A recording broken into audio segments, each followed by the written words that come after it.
My name is Sylvia. I am 28 years old and have a creative job at a gaming company in New York. On the surface, it seems like I'm living a trouble-free life, but in reality, my family situation is quite complicated. A year ago, the company my father worked for unexpectedly went bankrupt, so I stopped living alone and started living in my hometown with my parents and my sister Frida. Our household needs my income to maintain itself. Sylvia.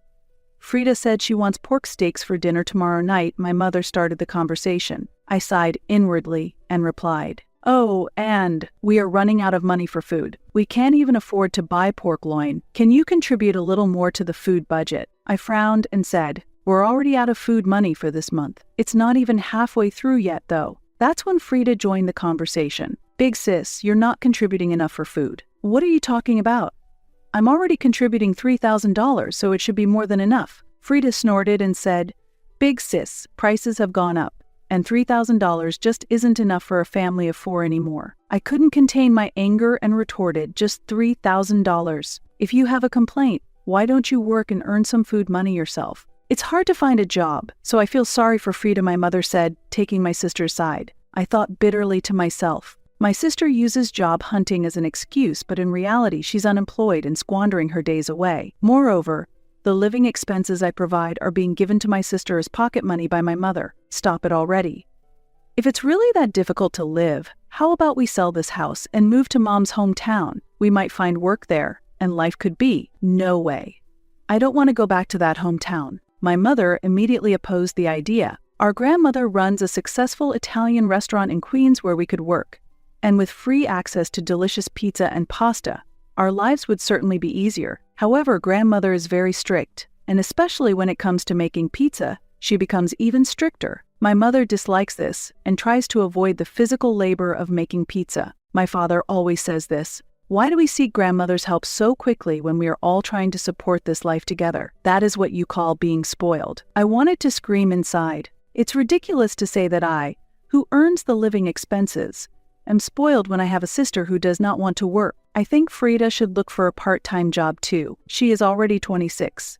And there are many people who work part-time while job hunting, I suggested. But my mother quickly argued against it. No, Frida is helping around the house, so she doesn't have time for a part-time job. What? What are you talking about?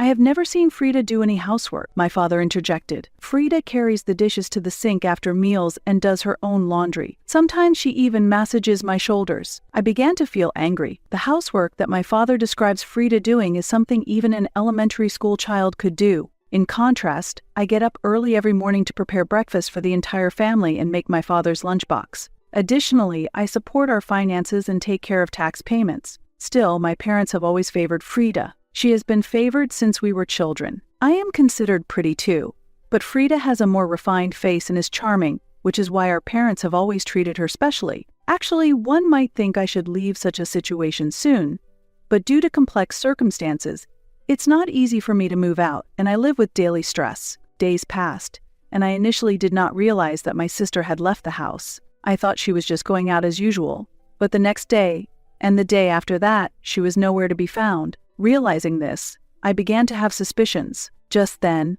as I was returning home and heading to my room, I heard an astonishing conversation from my parents in the living room. "I can't wait for the souvenirs from Hawaii. Frida is really lucky. Right now, she must be relaxing on the beautiful beaches of Hawaii and enjoying meals at delicious restaurants. I want to go to Hawaii too.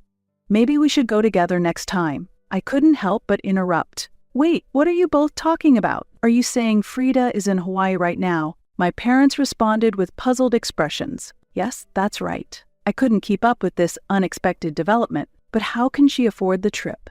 She doesn't have any money. I've even been holding back on going shopping or to the arcade. Actually, she won it in a sweepstakes. Frida has always been lucky with these things. She had won a trip through a sweepstakes. I had no idea that had happened. Surprised, I decided to accept that explanation for the time being. The next day, while I was at work, I got an unexpected call from a credit card company I don't usually use. They informed me that there had been high charges recorded over the past 3 days. I had no memory of making such transactions. Nervous, I asked about the amount, and the customer support said, $10,000 has been spent over 3 days. I immediately guessed who the culprit was. It had to be my sister, enjoying her vacation in Hawaii. Though she had won the hotel stay and flight tickets, she needed her own funds for souvenirs and other expenses. Determined to uncover the truth, I contacted my sister. "Frida, what are you doing? Explain yourself." "Oh, I'm surprised you called, sis. I thought you were expecting souvenirs." "Cut the jokes. You've been using my credit card without permission, haven't you? Did you notice?" "It was an oversight," she replied nonchalantly, and my anger surged. At the same time, I regretted not realizing sooner that someone had entered my room. "What are you thinking?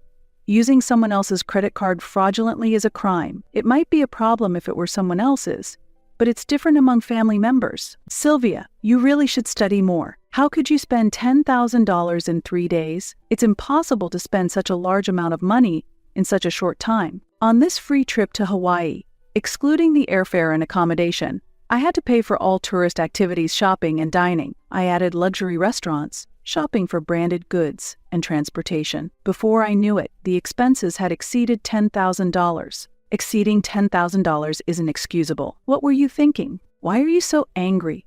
"I used the card because it was about to expire. That's why, sis. I'll leave the payment to you," she said cheerfully before hanging up. This incident was so sudden that I was left speechless. After that, she kept contacting me, but I decided not to respond at all. Eventually, she left a message on my answering machine. It seems I've gone and done it. I'm truly foolish." I couldn't help but laugh. In the evening, when I returned home, my parents hurried to greet me. "Welcome back. How can you act so nonchalantly? Frida is in a tough situation. Why did you stop the card? She's in trouble." "So what? My card was misused, so of course I stopped it," I replied. The moment I received a call from the card company and noticed transactions I did not recognize, I immediately stopped the card. As a result, my sister, who was unaware and tried to use the card, panicked and vented her anger at me. Since I consistently avoided responding, it seems she eventually sought help from our parents. "Your sister is in trouble abroad, and you're not going to do anything. Are you still saying that?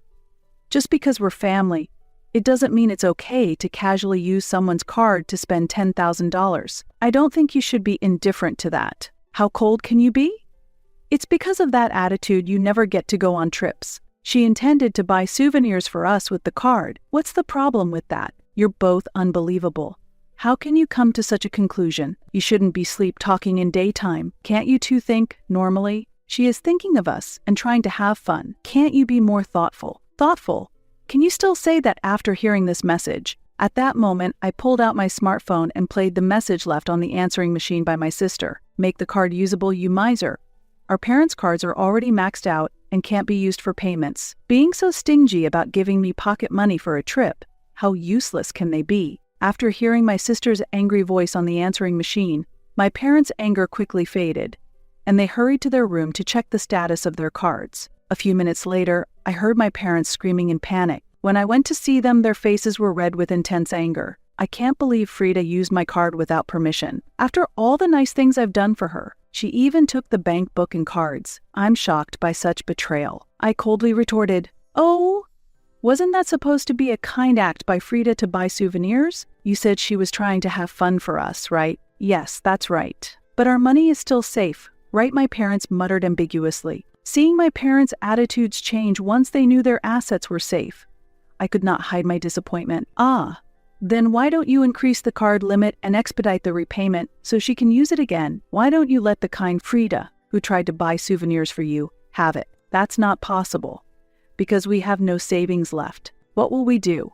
Frida is in trouble without being able to eat or drink. After the commotion, my father suddenly pleaded with me. "Sylvia, we will start anew. We vow to keep supporting this family together. So please, help Frida." "What are you talking about?" "Everyone. Does that even include me?" Moved by my father's actions, my mother also knelt before me. While I was momentarily confused, I said mockingly, "It's a bit late for apologies now," and my mother simply pleaded with me earnestly. "I will also change my ways.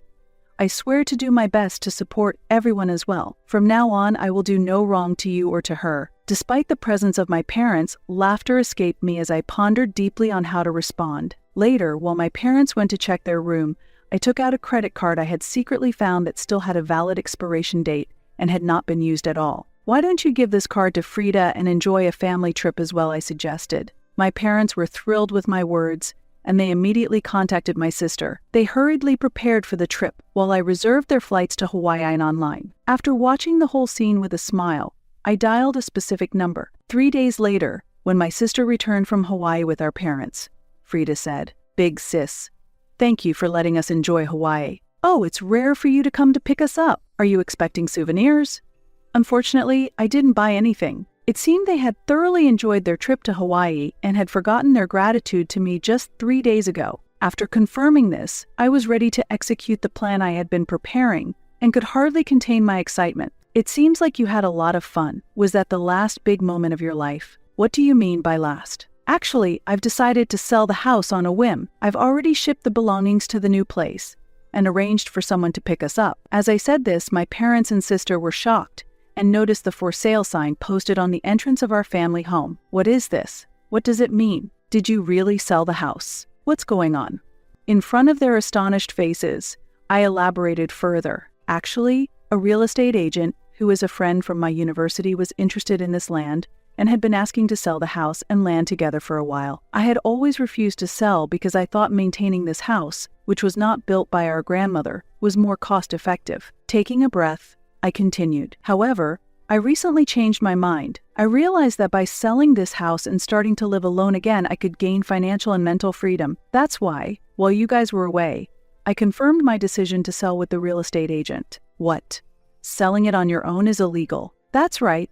This house belongs to Dad. There's no way you could do anything about it." My parents protested vehemently, but I responded calmly. "Oh, you seem quite energetic about it. But what would you think if you knew that the house and land are actually registered in my name?" "What?" "Dad, do you remember when you came to me because you couldn't pay the taxes, and I agreed to help on the condition that we change the registration to my name?" "Ah, that's right." I continued the story. "I didn't leave this house because it was registered in my name. I was looking for a way to get you out of the house and sell it. It was difficult to find an opportunity because you were always home. However, the chance to sell finally came when I sent you to Hawaii. As planned, everyone was out of the house, and I could finally sell the house and the land." "Ah.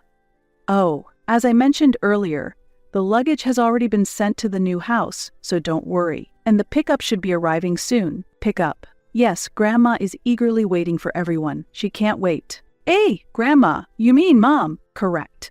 After talking to her, she agreed to take everyone in to knock some sense into you. She told me to send the luggage.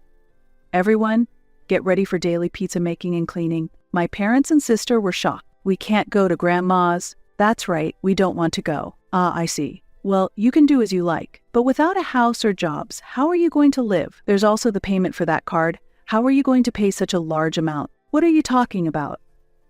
"The card is in your name. You thought it was in my name." "Be careful, it's under a different name," I said. "Eh?" No way. My mother was startled. She took out the card I had given her and checked the name, losing color in her face. "Wait, this card is in Frida's name. The credit card I gave you was actually found in Frida's room. It was the first card she got when she started working, but she quit soon after saying the job wasn't a good fit. And it seems she hadn't used it. What I've spent too much. What should I do about this?" "What should you do, you ask? Since it's your name on the card, you have no choice but to pay. And make sure you earn enough to cover the stay, all of you, without causing trouble to Grandma." Frida resisted until the end, but our parents, having no other option, silently awaited Grandma's arrival. Accompanied by Grandma, they headed to her house and restaurant in Queens. There, under the strict guidance of Grandma and the veteran employees, they were taught to work, even as they shed tears. The $10,000 fraudulently charged to my card was repaid to me by Frida under Grandma's strict orders. Although I planned to settle everything by selling the house and land, Grandma managed to recover the living expenses I had paid previously and even took a portion of my parents' salaries to be transferred to me. Later, I moved to an apartment closer to my workplace and was able to start living alone again. The new life is going smoothly, and I am enjoying peaceful days, looking down at the city at dusk from the balcony. I felt relief from the long-felt pressure and a slight sense of loneliness. At that moment, the phone rang, and I hesitated a bit when I saw Grandma on the display. "Hello, Grandma," I answered, and she checked if I was doing well. "Yes, I'm fine," I replied. "That's good. Actually, it's about Frida and the others. They are starting to change significantly, especially Frida, who has begun to actively help with work. It also seems that your parents are gradually reflecting," said Grandma. She continued, "Sylvia, It must have been tough.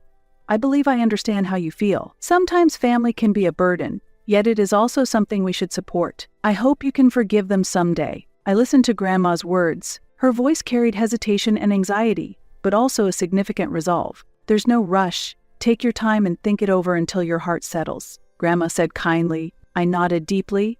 Understood, Grandma. I'll take my time and reconsider everything, I replied, and then quietly hung up the phone. As I looked out the window at the urban landscape, the sun slowly set on the horizon, and the darkness of night gradually enveloped the city. In the quiet of the dusk, a whirlwind of emotions churned within me. While anger and sadness still lingered, a small spark of hope for the future had begun to emerge. Returning to my room, my eyes were drawn to a family photo. In the photo, a young Frida and I smiled along with our parents. Looking at those happy faces, I nostalgically remembered the joyful days of the past and thought, if only we could return to those times, but reality quickly pulled me back. As time passed, my life gradually began to regain its old rhythm. At work, I was appointed the leader of a new project, and personally, I started to lead a fulfilling day-to-day life. One evening, after finishing the day's work, my cell phone suddenly rang. Hesitating slightly at the unknown number, I answered. Hello, this is Sylvia.